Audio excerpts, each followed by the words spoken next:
1, close the door. Pak Burhanuddin, tetangga kita. Kita ngobrol tetanggaan. Ngobrol tetanggaan. Rumah saya aman, ada Anda tetangga saya. Ini adalah orang yang Pak Burhanuddin adalah orang yang salah satu orang yang paling menyeramkan sebenarnya di Indonesia. Seram kumis ya Pak. Pak, banyak yang ngomong kayak Mas Adamnya Inul. Nah itu, padahal lebih ganteng anakku. Makanya. Itu, waduh rugi dong sebelah gitu. Soalnya saya kalau baca di Twitter ada meme nyamain sama Mas Adam, nyamain sama Mas Adam gitu. Lucu loh Pak sebenarnya Pak. Tapi kenapa dipiara Pak? Gini, hanya untuk khas aja lah. Di antara keluarga itu cuma aku yang ada kumisnya gitu. Karena yang lain? Ya nggak ada kumisnya. Nggak bisa numbuh atau nggak? Nggak ada tumbuh. Nggak tumbuh? Ada yang paling kecil, ada saya yang paling kecil cuma ada 7 biji. Bapak tahu nggak ada orang tumbuh kumis di sini doang Pak? Yang tipis. Kayak pomanco gitu. Iya, ada loh. Tumbuhnya tipis-tipis di sini doang. Iya. Ada, ternyata tidak semua orang itu bisa tumbuh kumis dengan baik dan benar. Benar. Iya. Ayah saya itu tumbuh kumis tapi nggak tumbuh jenggot. Nah. Bapak kayaknya tumbuh semua nih. Tumbuh semua, insya Allah tumbuh semua. Gitu. Wih, mantap. Kenapa nggak dibelokin semua? Kalau boleh, waktu saya selesai masih di HK kan, kita ketemu di HK, itu masih ada. Tapi tipis. Kan enggak, tebel yang di sini. Tapi di sini yang di sini enggak, iya betul. Masih cukur. Enggak. Gitu. Oh iya Pak. Gitu. Baik Pak. Oh, baik. Saya mau nanya dong Pak. Boleh. Bapak kok berani sih keluar Pak? Kan yang ngancam banyak. Anda enggak. Kan? Yang ancam saya hanya COVID kok. Enggak ada deg-degannya gitu Pak? Insya Allah enggak ada Mas. Ih luar biasa Anda. Enggak juga sih. Enggak luar biasa, biasa saja. Luar biasa dong Pak. Luar biasa loh Pak. Kan enggak semua orang berani melakukan hal yang Anda lakukan gitu. Ya tuntutan tugas sih Mas. Mau gimana lagi? Saya nggak percaya tuntutan tugas loh Pak. Saya nggak percaya tuntutan tugas. Karena buat saya itu karakter orang Pak. Kalau orang diberikan tugas tapi karakternya tidak berani melaksanakan, ya tidak dilaksanakan tugasnya kan Pak. Ya itulah hidup. Hidup adalah pilihan lah, saya harus gimana. Bagi saya, ayo saya ikut penegakan hukum dengan segala resikonya. Dengan segala resikonya? Ya. Gila nih orang. Jadi kalau ini enggak begitu Mas, tapi yang pernah ada ancaman yang betul-betul ancaman, saya ada waktu dinas di Aceh. Begitu saya turun dari pesawat, SMS waktu itu belum ada WA ya, SMS masuk. Selamat datang saudara Sanitiar Burhanuddin di Nanggro Aceh Darussalam. Diminta pada saudara, saya kan waktu itu asisten pidana khusus. Diminta pada saudara dalam waktu 2 kali 24 jam untuk meninggalkan kota Banda Aceh. Oke, lalu? Ya. Sekarang saya lapor sama Kepala Kejaksaan Tinggi pada waktu orang Aceh. Pak Tengku waktu itu. Dia bilang, Pak, ini ada begini. Kajati waktu itu, terus gimana? Pantang untuk surut. Tapi tetap aja saya sebagai manusia punya perasaan sih pasti. Saya minta KTP. KTP-nya diganti menjadi KTP merah putih. Karena kalau dari Jawa di sana kan tuh aja serem. Jadi KTP-nya waktu itu masih ada KTP kan, ingat mungkin? Iya zaman itu. Iya. KTP merah putih. Nama saya jadi Burhanuddin Al-Habs. Nama Arab. Kenapa saya namakan nama Arab? Dengan pemikiran kalau saya pakai nama orang Aceh, suatu saat kalau di sweeping oleh GAM, waktu itu kan masih GAM. Jadi waktu itu masih dari bandara, kalau Mas Edi pernah ke Aceh, dari bandara ke kota itu kan lewatin itu tuh. Itu 500 meter itu bipak tentara pada waktu itu. Pada waktu saya tugas di sini itu tahun 2000 lah. Gitu. Nah itu, Mas, saya jadi itu ancaman dari waktu itu dari GAM lah. Dari GAM, ya oke. Tapi kan artinya itu gini Pak, Han saja pernah dituncep Pak di jalan Pak. Insya Allah punya. Iya sih, saya ngerti Pak, tahu saya ngerti. Tapi kan maksudnya, maksudnya kalau kita bicara Pak Wiranto pada saat itu kejadian, kalau otak saya sebagai orang awam Pak, yang namanya Menhan itu kan udah dijagain, Pak. Udah pasti jaga. Itu aja bisa kebablasan. Almarhum Syekh Ali Jaber. Aduh, saya sedih tuh kalau ngomong Syekh Ali Jaber. Pernah kejadian gitu. Maksudnya, Bapak sebagai orang keluarga, masa anak nggak ngomong, Pak? Saya deketin ya, Pak ya? Iya. Anak nggak soal ancaman itu nggak. Cuma pada waktu kejadian yang kemarin waktu saya nangani di Basrah ya, kan saya di framing begitu. Anak cuma nanya, Papa bener nggak sih itu? Bener nggak sihnya nih apa nih, Pak? Itu kan aku dibuka katanya aku punya ini, punya wah hubungan yang enggak lah. Kita bilang yang saya menjadi situasi yang agak tidak enak adalah anak bertanya, bener nggak sih, Pak? Kalau soal yang lain saya tidak ada. Jadi cuma peduli anak ketika bertanya itu dan bertanggung jawab pada anak. Iya. Kan banyak sekarang orang-orang yang ngomong kita tuh kadang-kadang kalau korupsi, Pak. Korupsi ini dulu ada omongan hukuman mati. Ya kan, Pak? Iya. Bapak setuju? Gini, di dalam aturannya kan kalau dilakukan dalam keadaan darurat bisa hukuman mati. Ya, tapi kan kayak di Jiwasraya kan tidak dalam posisi keadaan darurat, jadi kita maksimalkan. Kemarin itu udah maksimal. Iya, seumur hidup itu. Seumur hidup. Gitu. Tapi kalau dalam keadaan darurat, ya bisa. Ancaman bisa. Darurat. Tapi untuk saat ini belum ada sih. Iya. Tapi apa yang buat orang korupsi, Pak? Kan udah kaya, Pak, orang-orang itu, Pak. Enggak, saya bener loh, saya pengen tahu gitu. Kan udah kaya dong. Kaya. Ya kan? Ya, namanya juga manusia nggak puas. Jadi, nggak puas tuh apanya nggak puas? Mungkin lah. Ya aku kan nggak korupsi, jadi nggak ngerti yang nggak puas.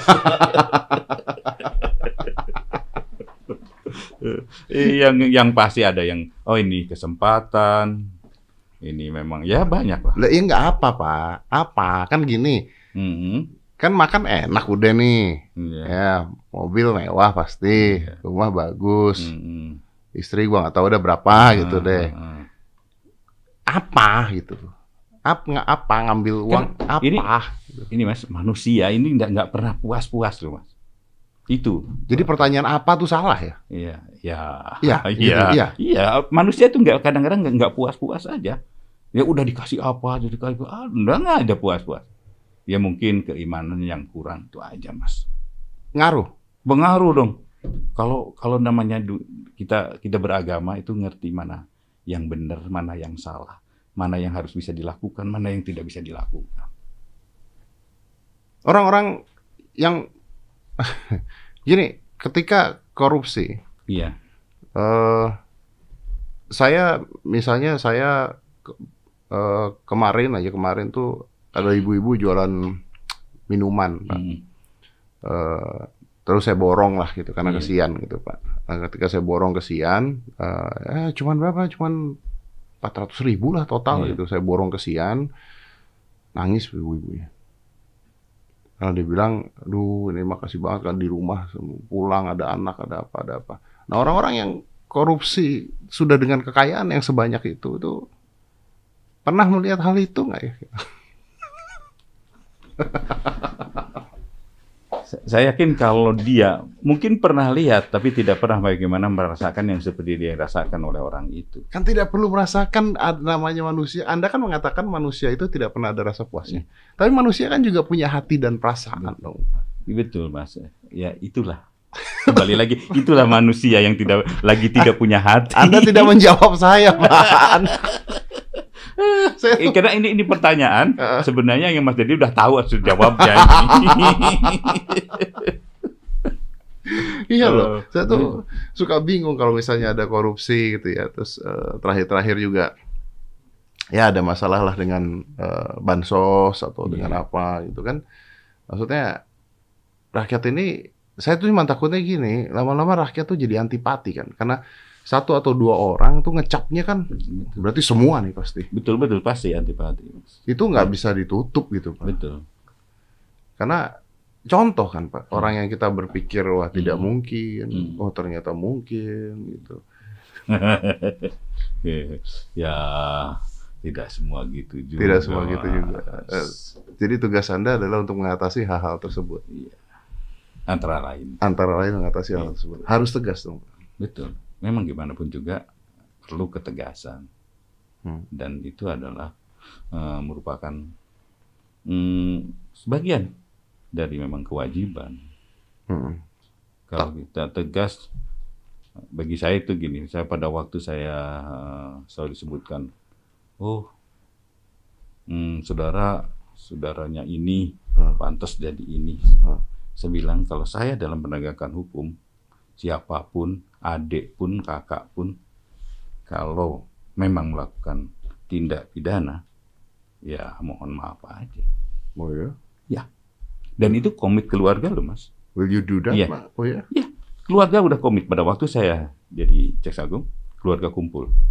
Kita komit tidak ada yang memerecokin. Oh ya? Iya. Maaf nih saya tanya, Pak. Kalau misalnya saudara dekat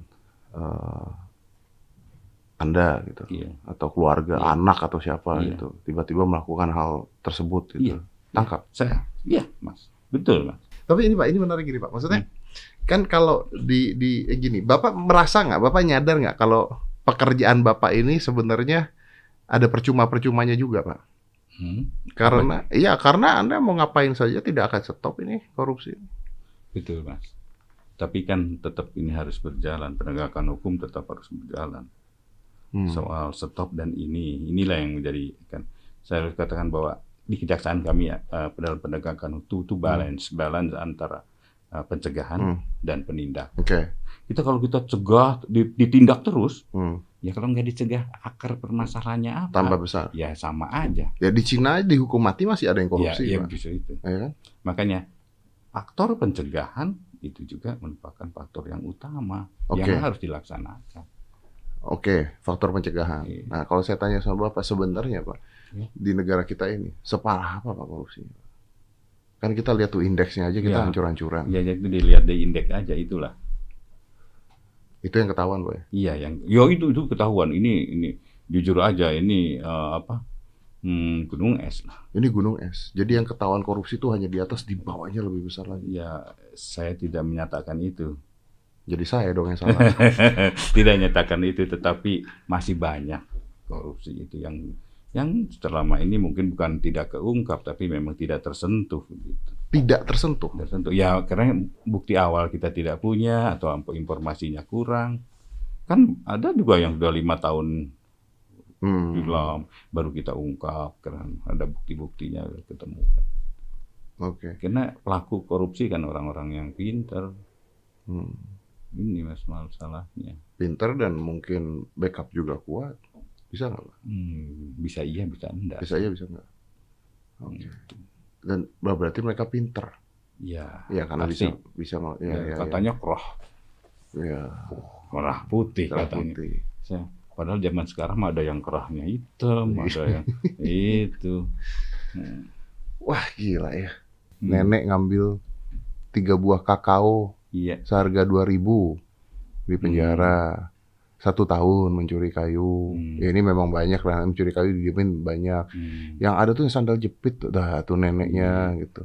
Sedangkan kalau korupsi berapa tahun? Ini kan apakah hukum itu tidak melihat peri kemanusiaan juga? Itu Mas. Gini,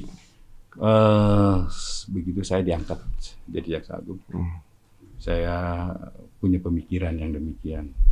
Bahwa penegakan hukum itu harus dapat menyentuh perasaan, rasa keadilan yang ada di masyarakat.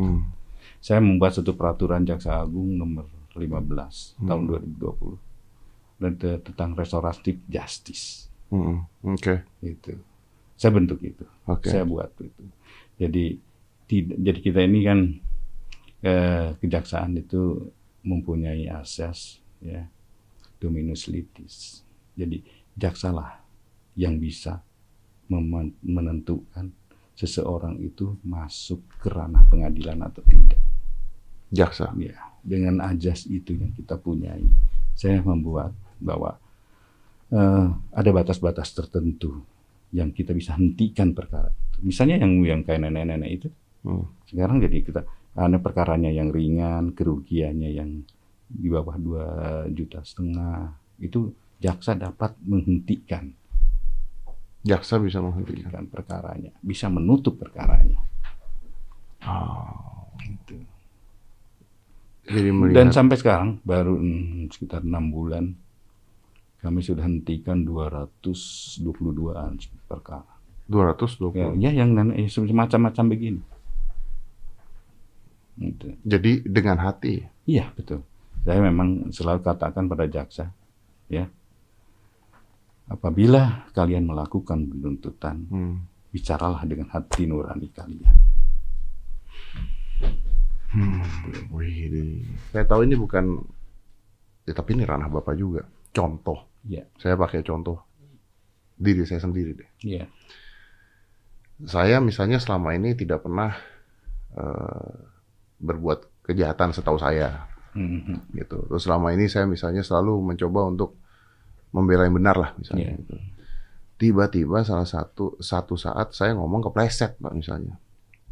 Apakah hukum itu bisa melihat hal-hal baik yang saya lakukan dulu dan saya kepleset, atau ya udah ini begitu kepleset ya lu salah gitu, ya lu masuk gitu?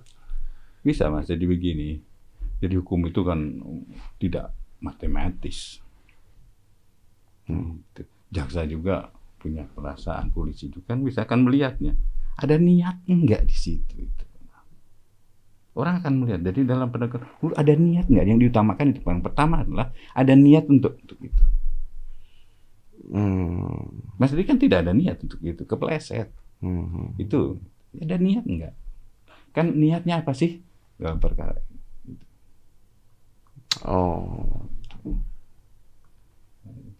Jadi sebenarnya kalau sangat-sangat manusiawi lah kalau semua penegakan hukum sebenarnya.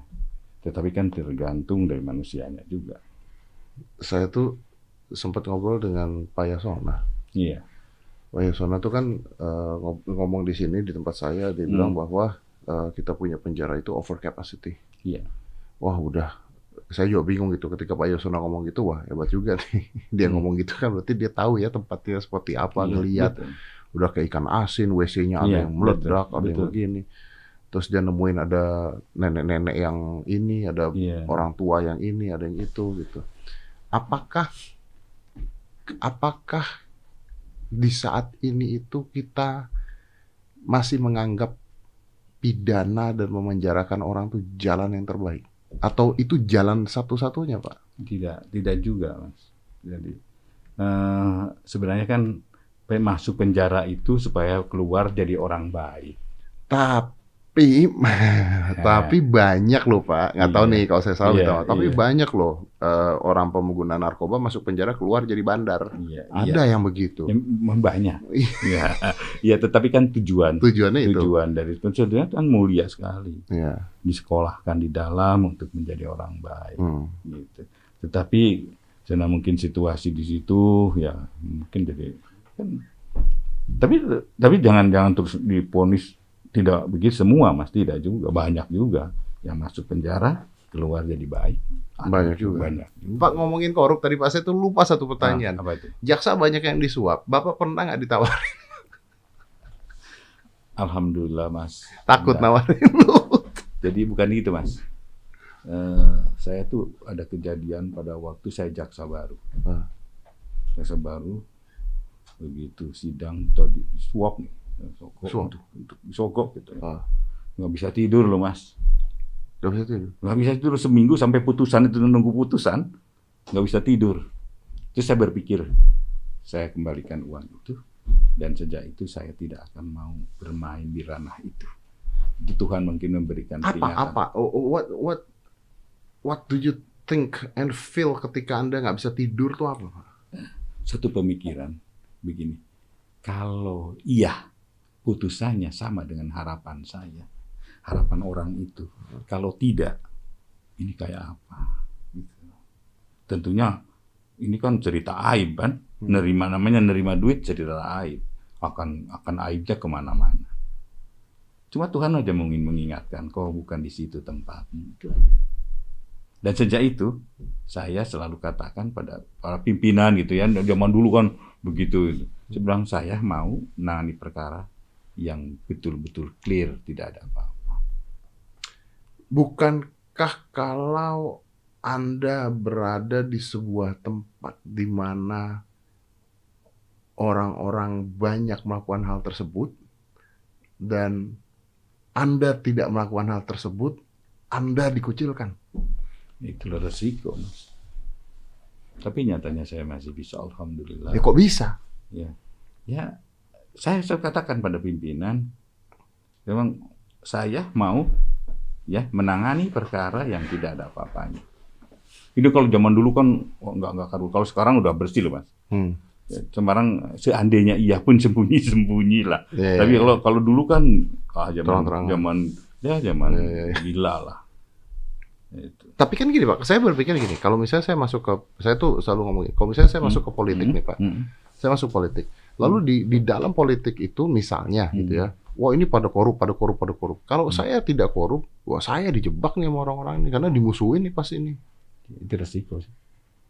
Tapi nyatanya alhamdulillah saya selalu saya bisa membawa diri. Yang penting bukan untuk saya dan saya tidak melakukan untuk itu.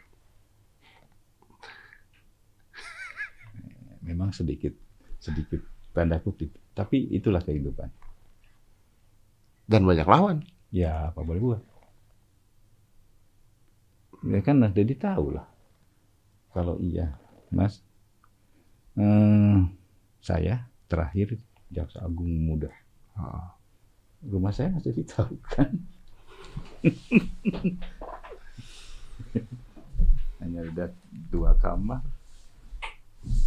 Tapi itulah itu kehidupan itu yang saya jalani, happy aja. Dan alhamdulillah saya jadi komisaris ya masih bisa senyum, bisa bergerak. Enggak. Ini saya dari tadi bahas nih dipatahkannya dengan kepribadian ya. Iya, jadi rumahnya beliau tuh saya tahu maksudnya. Dan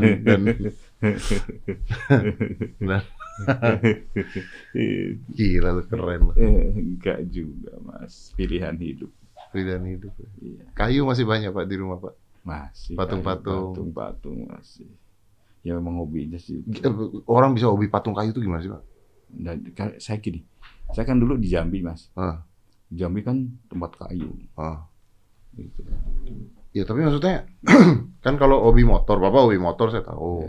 Motor kan dinikmatin. Kayu tuh diliatin tok itu batu. Ya, tapi di situ ada nilai seninya, Mas. Enggak, maksud saya Anda menikmatinya gimana? Iya. Dilihat gitu ya. Coba Mas kayu untuk kan banyak lah patung-patung. Saya melihat di situ ada suatu hal yang yang diberikan Tuhan yang manusia tidak bisa melakukan.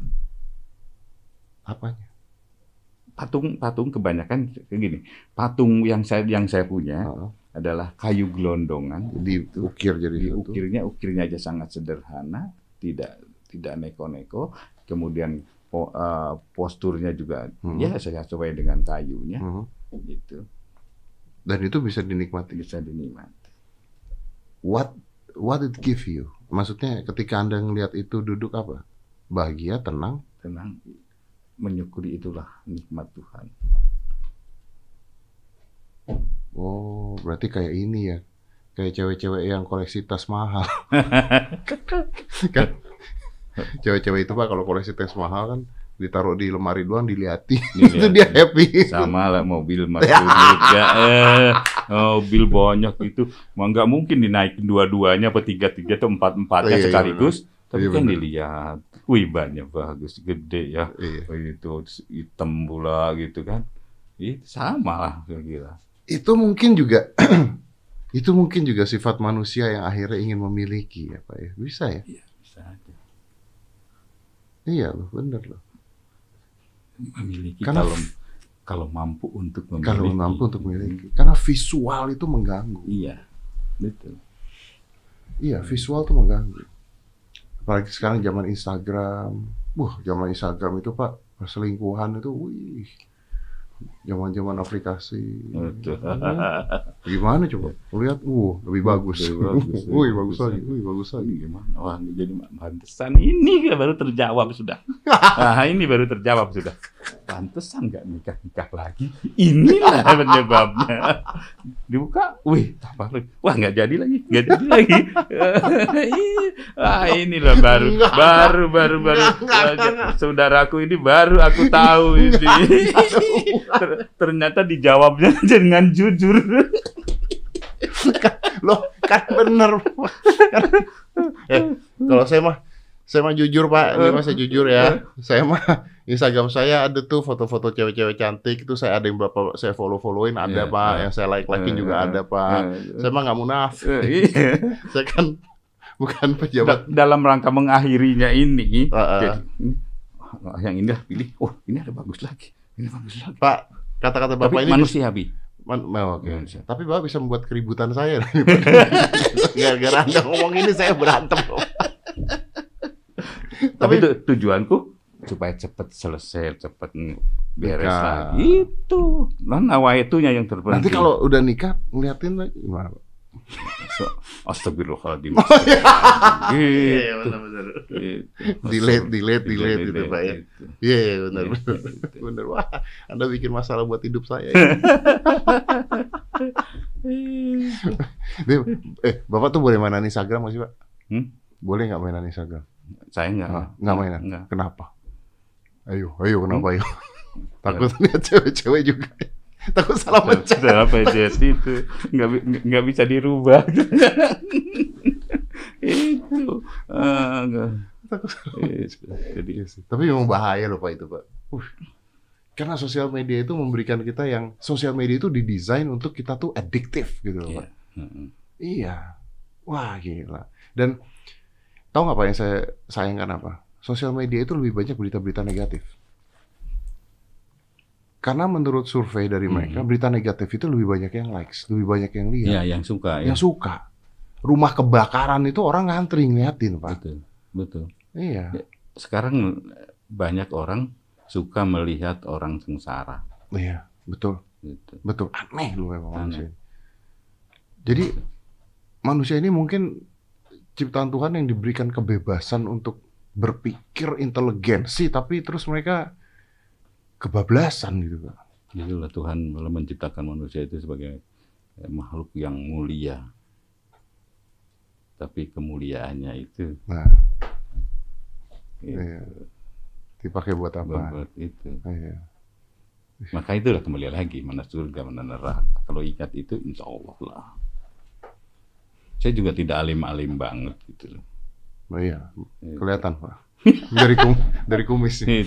Dulu lucu loh Mbak. Saya jujur aja, saya bukan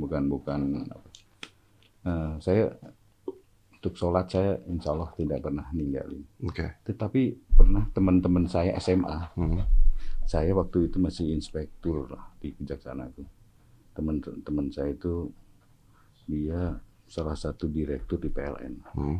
Selama nggak ketemu. Begitu masuk ruangan saya, tok, lihat saya sholat. Hah? Bukan sholat. Astagfirullahaladzim. Itu bilang ke anggota saya, bukan sholat. Jadi mereka melihat tampangnya aja gitu. Tidak percaya? Enggak, itu tampangnya orang burhan kayak gini mah enggak lah, bukan. Padahal mah kita mama dari kecil udah diajarin ngaji terus sama orang tua. Tapi kan nggak mungkin saya, ayo di waktu SMA ya yuk ikut-ikutan. Ya. Tapi kan tetap kalau namanya kewajiban ya tetap kewajiban.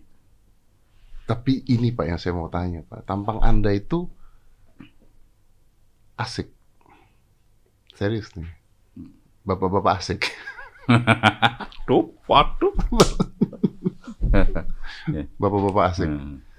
Saya kenal Bapak fun. Fun, ramah, asik, bercanda iya, nyantai iya. Tetapi bisa ngambil keputusan berat, nekat, ini tuh nggak nyambung, nggak kelihatan. Seperti Anda sholat tidak percaya saya gitu kan. Itu jadi ya makanya melihat orang tidak bisa dari fisiknya, tidak bisa dari tampangnya. Tampangnya tampang uraan gitu. Tapi insya Allah lah masih didengar Tuhan. Masih didengar Tuhan. Oke Pak, saya tuh senang ngobrol sama Bapak, cuman saya tahu Bapak juga sibuk. Cuman saya pengen tahu aja, gimana caranya masyarakat Indonesia ini bisa percaya lagi pada bangsa ini ketika kita ngelihat banyak sekali kasus-kasus seperti yang Bapak tangani, kasus-kasus korupsi, yang korupsi juga pejabat. Pak, saya tuh ngobrol sama kelas menengah ke bawah gitu. Itu tuh mereka bahkan udahlah mau apa terserah lah, udah nggak peduli. Udah apatis. Iya. Gimana caranya membangkitkan Indonesia ini kan, wah, negara yang direbutkan oleh semua negara menurut saya. Gitu loh Mas, mengembalikan marwah lagi itu yang memang sangat-sangat sulit dan perlu kerja keras. Saya sendiri juga tidak bisa, mungkin saya sendirian kan.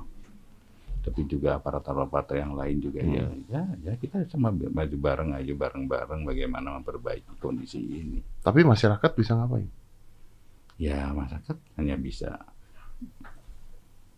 berdoa, berdoa dan mendorong sih sebenarnya. Itu sudah dengan kekuatan media sosial. Ya, dia mendorong sangat bagus sebenarnya dengan kondisi sekarang. Jadi begini, sekarang kalau dulu mungkin jadi pejabat tuh nyaman. Nyaman, betul.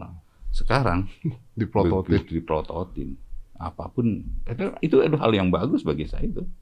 Saya katakan dengan teman-teman, dengan semua pun, saya lebih banyak yang ngawasin kejaksaan.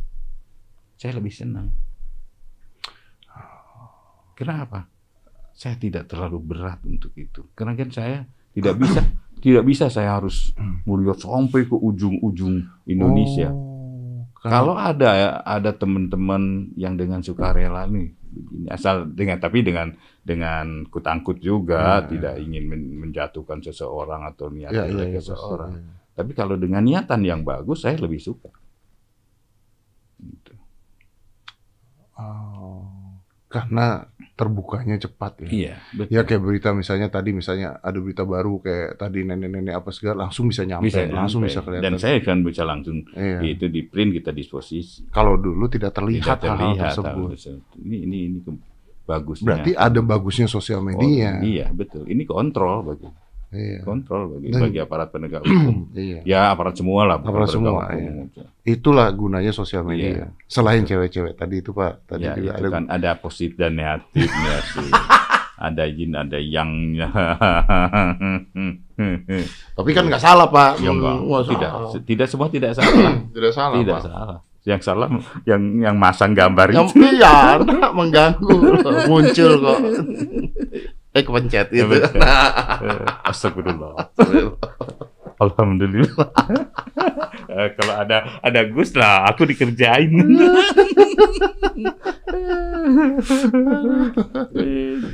Aduh Pak, baik Pak. Makasih loh Pak, udah mampir ke sini. Saya sebenarnya intinya pingin ya ini aja, nunjukin aja ke bangsa kita bahwa masih ada harapan lah. Gitu. Amin. Masih ada harapan bahwa kita bisa jadi bangsa yang lebih maju gitu kan Pak ya. Ya kalau tindak korupsi dan sebagainya bisa ditangani, bisa diapain, mudah-mudahan bisa lebih gila lagi. Gitu. Insya Allah itulah. Mudah minta doanya nih.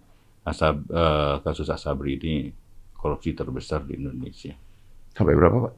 23,7 sementara. Itu duit Pak?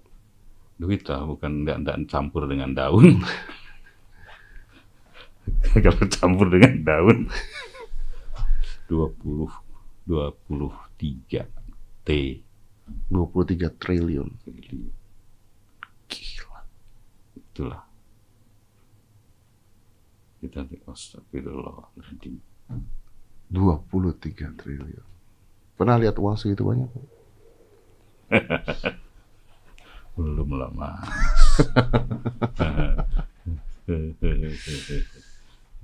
Oke. Sorry Pak, sebelum saya potong. Ya. Bakal beres nggak ini Pak? Insya Allah. Apa nih yang mana? Asabri. Asabri, insya Allah, Mas. Ya, jadi saya tidak main-main di sini. Dan dengan segala risiko saya harus tuntaskan. Bisa balik nggak uang? Ya inilah. Kalau kemarin asuransi Jiwasraya itu bisa kembali, Mas. Okay. Tapi ini kan ada yang pelakunya itu sama. Artinya kan udah disita lagi. Tapi kita akan berusaha terus. Aset tracing kita sudah mulai. Mulai hari ini kita aset tracing. Kita penelusuran aset sekarang. Insya Allah lah. Insya Allah masih dimungkinkan itu. Oke. Kita doain sama-sama Pak ya. Ya. Mudah-mudahan dengan adanya ini terbukti seperti ini ya, kedepannya bisa orang-orang lebih mikir lagi ketika melakukan sesuatu. Betul. Jadi, ya kita sama-sama memperbaiki lah. Ya. Itu yang kita cintai. Negeri yang kita cintai. Terima kasih. Ya, Mas. Tetanggaku.